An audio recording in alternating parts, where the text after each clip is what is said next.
Katy cooking channel मध्ये मी आपल्या सर्वांचे मनापासून स्वागत करते। योग्य प्रमाण वापरून बनवूया खमंग व खुसखुशीत ढोकळा। प्रथम एका भांड्यामध्ये 1 चमचा मीठ, अर्धा चमचा सायट्रिक ऍसिड, अर्ध्याला थोडंसं कमीच टाकायचे, त्यानंतर 2 चमचे साखर,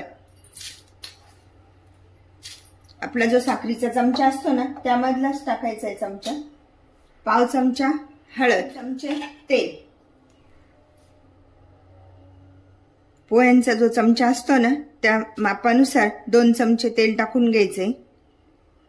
पण ढोकळा ज्या वाटीने बनवणार आहे तर त्या वाटीच्या मापानुसार 1.5 वाटी पीठ आणि त्यामध्ये अर्धी वाटी जे पाणी आहे तर ते यामध्ये टाकून घेत आहे। आता हे चांगलं असं फेटून घ्यायचंय। प्रथम गाळणीने व्यवस्थित असं गाळून घ्यायचंय। गाळल्यामुळे पीठ हलकं पण होतं। आणि आता आपण हे पीठ वाटीच्या मापानुसार भरून घेऊया। व्यवस्थित असं गच्च भरून घ्यायचंय।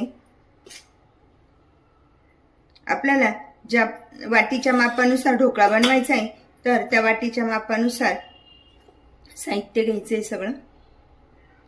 अशा पद्धतीने हे 1 वाटी आणि अजून अर्धी वाटी, अशा पद्धतीने 1.5 वाटी मापानुसार आज आपण ढोकळा बनवत आहोत।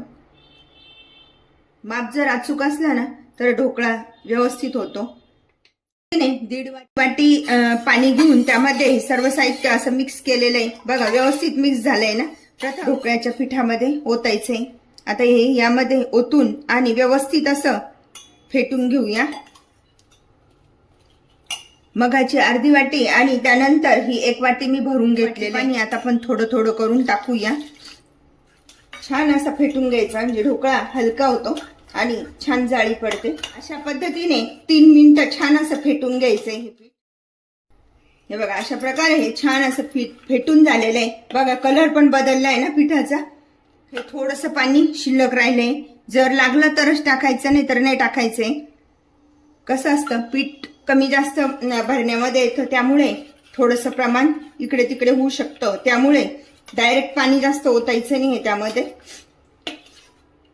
अशा प्रकारे आपण थोडं थोडं पाणी टाकल्यामुळे आपलं प्रमाण हे अचूक झालेलं आहे। आता आपण हे पीठ 2 मिनिटं छान असं झाकून ठेवूया। 2.5 ग्लास पाणी मी उकळायला ठेवलेलं आहे। आता व्यवस्थित फुललंय की नाही ते बॅटर, छान फुललंय ना असं। भांड्याला पण मी तेल लावून ठेवलंय तर त्यामध्ये टाकून घेऊया 1 इनोचं पाकिट। अशा पद्धतीने थोडंसं पाणी टाकायचं, जास्त नाही टाकायचंय, थोडं, आणि व्यवस्थित फेटून घ्यायचं आहे। क्रिया पाणी उकळल्यानंतरच करायची आहे। तेल लावून घेतलंय त्यामध्ये आता हे टाकून घेऊया।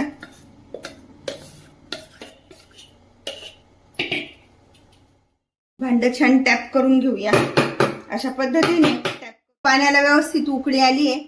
पूर्ण पाणी उकळल्यानंतर त्यामध्ये हे भांड ठेवून द्यायचं।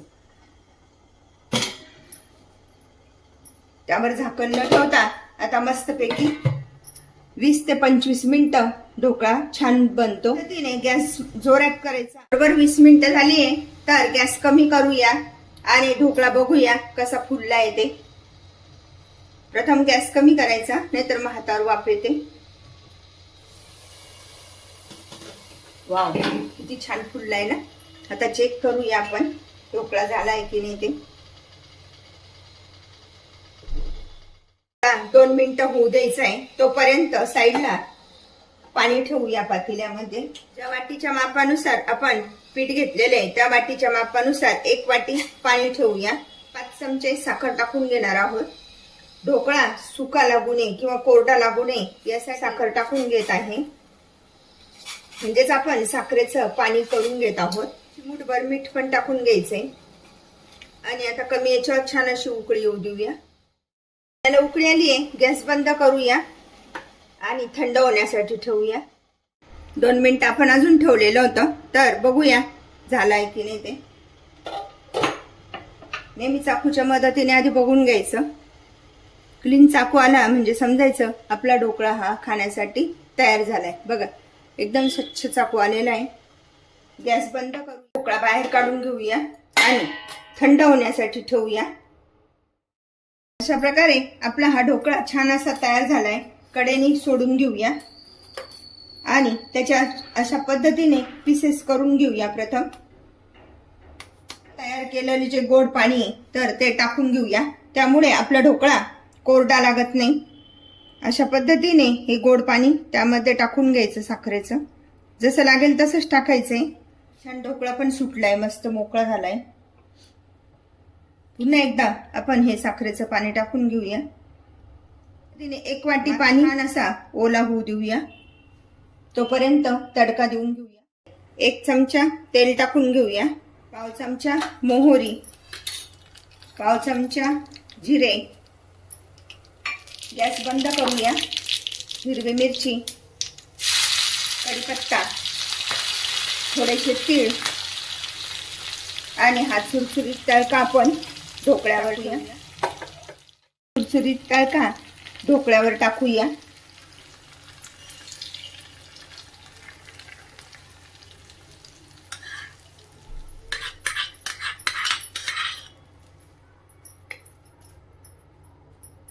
जर आपल्याला आवडत असेल तर आपण थोडंसं ओलं खोबरं वगैरे पण टाकू शकतो. खूप छान लागतं. बघा किती छान फुललाय ना. तडका नेहमी स्वतंत्र करायचा, साखरेच्या पाण्यामध्ये कधीच करायचा नाही. बेसनाचा ढोकळा सुका किंवा कोरडा होऊ नये म्हणून वापरा ही ट्रिक. अशा प्रकारची ट्रिक वापरून बनवा बेसनाचा ढोकळा. अशा प्रकारचा ढोकळा तुम्ही पण बनवा आणि मला मात्र कळवा कसा झालाय तो. लाईक आणि सबस्क्राईब करायला विसरू नका. पुन्हा आपण भेटूया नवीन रेसिपीसह.